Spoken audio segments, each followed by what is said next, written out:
একটি দৃষ্টান্ত দেখুন, চৈতন্য চরিতামৃত থেকে পাওয়া যায়।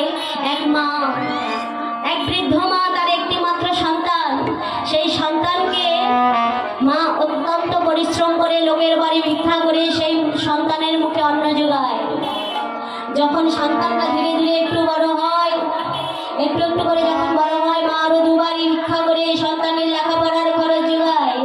সেই সন্তানকে অত্যন্ত কষ্ট করে লেখাপড়া শিখিয়ে যখন বড় করলেন, এবার দেখুন যে মা কোনোদিন ভগবানের কাছে কিছু চায়নি, কোনোদিন ভগবানের সামনে নতমস্তকে দাঁড়ায়নি, কোনোদিন ভগবানের চরণে কিছু প্রার্থনা করেনি, আজকে সেই মা একমাত্র সন্তানের জন্য ভগবানের সামনে দণ্ডায়মান হয়েছে। হে ভগবান, তুমি তো জানো তোমার জন্য আমি জীবনে কোনো কিছু চাইনি, আমি নিজের জন্য কিছু চাইনি, তবে আজ চাইছি আমার জন্য নয় প্রভু, কার জন্য? আমার একমাত্র সন্তানের জন্য। কি চাওয়াটা হচ্ছে এটাই যে হে ভগবান, তুমি কৃপা করে আমার সন্তানের একটি চাকরি দিয়ে দাও। কেন? আমার বর্তমানে সরকারি চাকরি ধরতে গেলে লক্ষ লক্ষ টাকা লাগে। ওই বৃদ্ধ মা, গরিব দুঃখিনী মা কোথায় পাবে এত টাকা? তাই ভগবানের কাছে নয়নের জলে ছাড়া আর কিছুই দেবার মতো ছিল না। মায়ের নয়নের জলের মূল্যে সেই ছেলের একটি চাকুরিও হয়ে গেল। এবার মাকে রেখে যখন চাকুরিতে গেল, চাকুরি করে 6 মাস পরে যখন মাকে দেখতে এসেছে, মাগো, মায়ের বয়স হয়েছে, মা বৃদ্ধ হয়েছে, মা চলতে পারে না, ফিরতে পারে না, কিন্তু খোকা আসবে শুনে হামাগুড়ি দিয়ে দিয়ে দিয়ে দিয়ে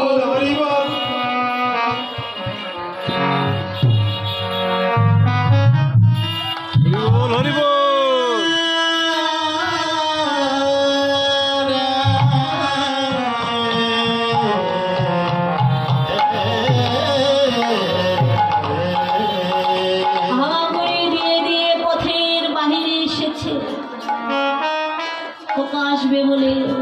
যেই না মাত্র খোকা এসেছে, খোকাকে দেখে বক্ষে চেপে ধরে বলেছে, খোকা, খোকা রে, তুই এলি বা, আয়, কতদিন তোর ওই চাঁদ বদলে দেখি না, কতদিন ওরে তোর চাঁদ বদলে দেখি না, তুই আমার বক্ষে আয়, আমি তোকে বক্ষে নিয়ে আমার এই তাপিত পরাণের শীতলে করি। তখন ওই ছেলেটা মায়ের বক্ষে, মাকে বক্ষে ধরে বলছে, মা গো, আমি যখন চাকুরিতে যাই তখন তুমি কান্না করো, আবার যখন ফিরে আসি তখন কান্না করো। কেন মা, তুমি কেন কান্না করো? এই 2 প্রকার কান্নার কারণ কি? মা বলছে, খোকা, তুই যখন যাস সেটা তখন আমি যে কেন কাঁদি তোকে বলে বোঝাতে পারবো না, আর যখন ফিরে আসি সে তো আমি আনন্দে কাঁদি রে, তো আমার দুঃখের কান্না নয়। জগতে নয়নের জল ধরে, আনন্দেও জল ধরে, দুঃখেও জল ধরে। তুই যখন আসিস সে তো আমি আনন্দে কাঁদি রে বাবা, কিন্তু যখনই চলে যাস সে তো তোকে বলে বোঝাতে পারবো না। কিন্তু বাবারে, যদি তুই বুঝতে চাস তাহলে সর্বপ্রথমে তোকে নারী হতে হবে। তুই নারী হতে হবে। তুই যদি নারী হয়ে কোনোদিন মা হতে পারিস তাহলে বুঝতে পারবি যে একমাত্র সন্তান মায়ের কাছে না থাকলে সেই মায়ের মনটা কতটা ব্যথা, কতটা ব্যথা, কতটা আঘাত পায়। অনেকক্ষণ কান্নাকাটি করে, মা চলো বাড়ি চলো, মাকে পাজা কোলা নিয়ে বাড়িতে এনে এবার মা খাওয়া দাওয়া সেরে ছেলেকে বলছে, বাবা, তোকে একটা কথা বলবো, অনেকদিন তো হয়ে গেল, আমার বয়স হচ্ছে, কতদিন বা আর বাঁচবো, আজ আছি কাল নেই।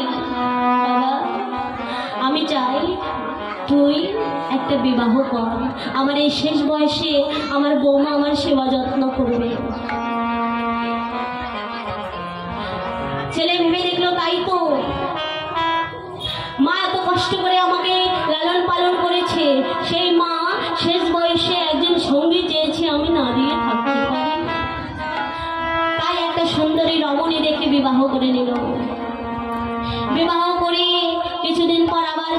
চলে গেল। এদিকে মায়ের আর চলে না, মায়ের অন্তিম মুহূর্ত এসে উপস্থিত হয়েছে। অন্তিম মুহূর্ত দাঁড়ায় দুয়ারে দাঁড়িয়ে আছে। কখনো যেন প্রাণটা যায় অবস্থা। বৌমার প্রতি লক্ষ্য করে বলে, বৌমা গো, বলি আমার কতদিনে বলো বাড়ি আসিবে।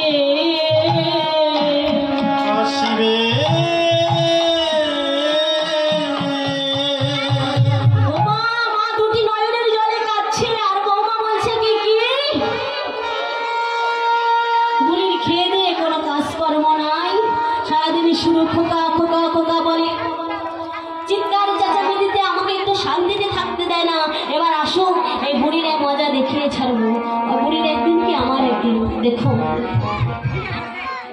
বৌমাদের ভালোবাসা কেমন। এবারে যখন স্বামী এসেছে, বউ আর কথা বলে না। বইয়ের রাগ হয়েছে, বইয়ের অভিমান হয়েছে, বউ আর কথা বলে না। স্বামী বলছে, কি গো, আমি এতদিন পরে আসলাম, তুমি আমার সঙ্গে কথা বলবে না? বউ বদল ফিরাইয়ে নিয়েছে, বউ কথা বলছে না। আবার বলছে, কি গো, একটু তো কথা বলো। এবার বউ বলছে, কি বলবো বলো, কি হয়েছে বলো। তখন বউ বলছে, শোনো, তুমি তো আমাকে বিবাহ করে পরের দিন চলে গিয়েছো চাকরিতে, আর এদিকে তোমার বৃদ্ধ মা সারাদিন ধরে চেঁচামেচিতে আমার সামনে আসে না, আমার গান ভালাপালা করে দেয়। শোনো, তুমি যদি আমায় রাখতে চাও, আমি তোমায় বলে দিচ্ছি, কাল প্রভাত হবার পূর্বে তোমার মাকে এই বাড়ি ছেড়ে তাড়িয়ে দিতে হবে।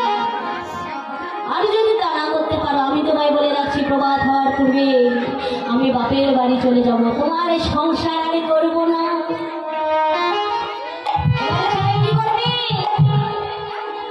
কি করবে, মাকে রাখবে না বউকে? মাকে রাখবে। একদিকে মা, যে মা এত কষ্ট করে, এত ত্যাগে তিতিক্ষা করে, পরিশ্রম করে সন্তানকে মানুষ করেছে, অন্যদিকে বউ বলছে, তোমার মাকে রাখলে আমি আর থাকবো না। কার কথা শুনবে গো? এক পর্যায়ে ভেবে নিল, মায়ের তো বয়স হয়েছে, কতদিনে আরো আসবে, আজ আছি কাল চলে যেতে পারে। কেননা মায়ের মৃত্যু দুয়ারে এসে দাঁড়িয়ে আছে, মার কতদিন বাঁচবে। কিন্তু বউ যদি চলে যায়, আমি আর বউ পাবো না। বউ কোথায় পাবো? বউকে বলেন, তুমি দাঁড়াও, আমি মায়ের ব্যবস্থা করে আসছি। এই বলে বাবা দেখুন এত বড় বাড়ি করেছে, এত বড় বাড়ি করেছে, কিন্তু গোটা বাড়িতে মায়ের থাকবার জায়গা হয়নি। মাকে থাকতে দিয়েছে গোয়ালে ঘরে। এবারে সেই গোয়ালে ঘরে ছোট্ট একটি প্রদীপ মিঠিয়ে মিঠিয়ে জ্বলছে। এবারে খোকা একটি ঝুড়ি নিয়ে ধীরে ধীরে এক পা দু পা করে মায়ের ঘরে প্রবেশ করেছে। কিন্তু মায়ের অবস্থাটা কেমন? মায়ের বয়স হয়েছে, মা চলতে ফিরতে পারে না, উঠতে পারে না, চোখে দেখতে পারে না। কিন্তু খোকার পায়ের সাথে মা বুঝতে পেরেছে